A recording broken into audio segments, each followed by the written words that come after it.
लोकपाल जी, पूर्व मंत्री श्री राकेश यादव जी, प्रबंध समिति के अध्यक्ष और तमाम पदाधिकारीगण और सम्मानित मंच और इस अवसर पर उपस्थित सरदार पटेल को याद करने के लिए महाविद्यालय के विद्वान आचार्यगण, छात्र छात्राएं, सम्मानित सज्जनों देवियों,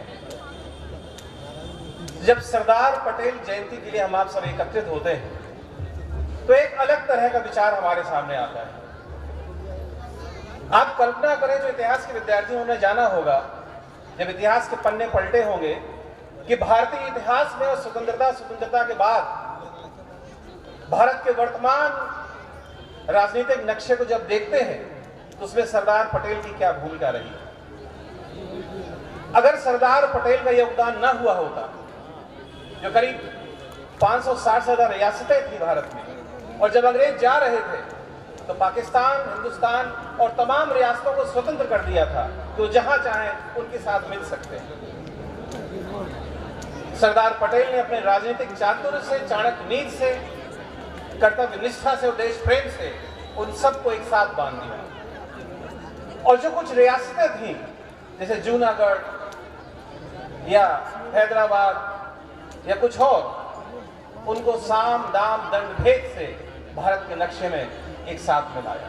आप कल्पना करें, अगर ऐसा ना होता तो अटक से लेकर कटक तक और कश्मीर से लेकर कन्याकुमारी तक जाने में कितने बार वीसा लेना पड़ता, आप एक साथ यात्रा नहीं कर सकते थे। सबसे महत्वपूर्ण बात यह है कि आज हम भारत माता का जो नक्शा देख रहे हैं, अगर वो आज इस रूप में हमारे समक्ष है तो निश्चित रूप से सरदार पटेल की उसमें बहुत बड़ी भूमिका है। और सरदार पटेल सिर्फ इसलिए सरदार नहीं थे, वो एक बड़े नेता थे। अगर आप उनके जीवन का अध्ययन करें तो उन्होंने अपने जीवन की शुरुआत बहुत विपन्नता में उन्होंने शुरुआत की। उनके पास, उनके पिताजी के पास बहुत संसाधन नहीं थे, लेकिन अपनी सोच, अपनी कर्तव्य परायणता और लगातार देश प्रेम के प्रति अटूट निष्ठा के साथ वो आगे बढ़ते गए, बैरिस्टर बने और बाद में गांधी जी के साथ जुड़कर देश के पहले गृह मंत्री, उप प्रधानमंत्री और सूचना प्रसारण मंत्री बने। यहां पर आज महत्वपूर्ण यह है कि आज स्थितियां बदली हुई हैं। आज देश परतंत्र नहीं है। आखिर हम देश सेवा का व्रत लें तो प्रश्न उठता है हमारे नौजवानों के सामने कि आज हमें क्या करना है। देश सेवा के लिए कोई हिमालय पर्वत को धक्का नहीं मारना है। अगर आप छोटे छोटे काम करते हैं वो भी देश सेवा में शामिल होती है। अगर किसी कमरे में अनावश्यक बिजली का बल्ब जल रहा है, अगर आप उसे बंद करते हैं तो वो भी कहीं ना कहीं देश सेवा में शामिल होता है।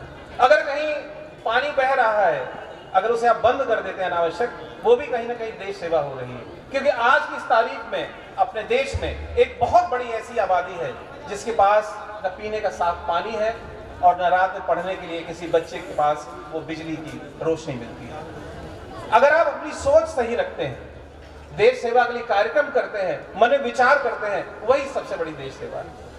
वैसे बोलने के लिए तो बहुत कहा जा सकता है, चूंकि माननीय अतिथि महोदय को बाहर जाना है इसलिए मैं संक्षेप बात करूंगा।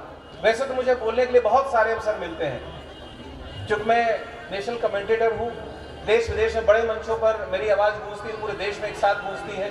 लेकिन ये मौके बहुत कम आते हैं जब अपने घर के आंगन में बैठकर जिन्होंने हमें चलना सिखाया, बोलना सिखाया, उनके सामने बोलकर अपनी बात कुछ कहने का अवसर एक विशेष अनुभूति होती है। वैसे तो मुझे कर्म क्षेत्र महाविद्यालय में पढ़ने का अवसर नहीं प्राप्त हुआ, लेकिन हमारे पुरखों की ये जमीन है, पुरखों को बनाई ये संस्था है, वहां पर बैठकर कुछ कहने में एक अलग अनुभूति होती है। अगर आज सरदार पटेल होते, देश की एकता की बात करते, तो आखिर उन्होंने देश की, प्रदेश की सीमाओं को तोड़कर पूरे देश को एक बनाया। आज आवश्यकता है कि बहुत से मुद्दों पर हम देश की सीमाओं से परे जाकर पूरे दुनिया में एकता की बात करते हैं। वसुधैव कुटुंबकम, ये हमारी पुरानी संस्कृत का आर्ष वाक्य है। सर्वे भवन्तु सुखिनः वेदों का सूक्त है। तो आज जैसे 2 साल पहले एक विभीषिका आई स्वास्थ्य की, कोरोना की, उस कोरोना की समस्या ने सभी सीमाओं को ध्वस्त कर दिया। ये पूरी विश्व की समस्या होगी। आज बहुत बड़ी आबादी दुनिया की, उसके पास खाने का नहीं है, पीने का नहीं है, रहने का नहीं है, और रोटी कपड़ा मकान हो भी जाए, पूरी दुनिया के सामने समस्या है। हमारे पास साफ हवा नहीं है सांस लेने के लिए। बहुत बड़ी समस्याएं हैं, कैसे हमें आगे बढ़ना है।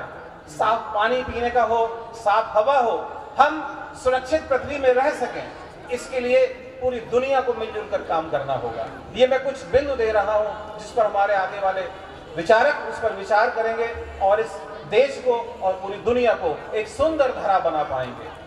और जो भी यहाँ पर सरदार पटेल के अनुयायी हैं, मैं एक बार उनसे निवेदन करना चाहूंगा, जोरदार हमारे साथ नारा लगाएंगे, भारत माता की, भारत माता की। बहुत बहुत धन्यवाद।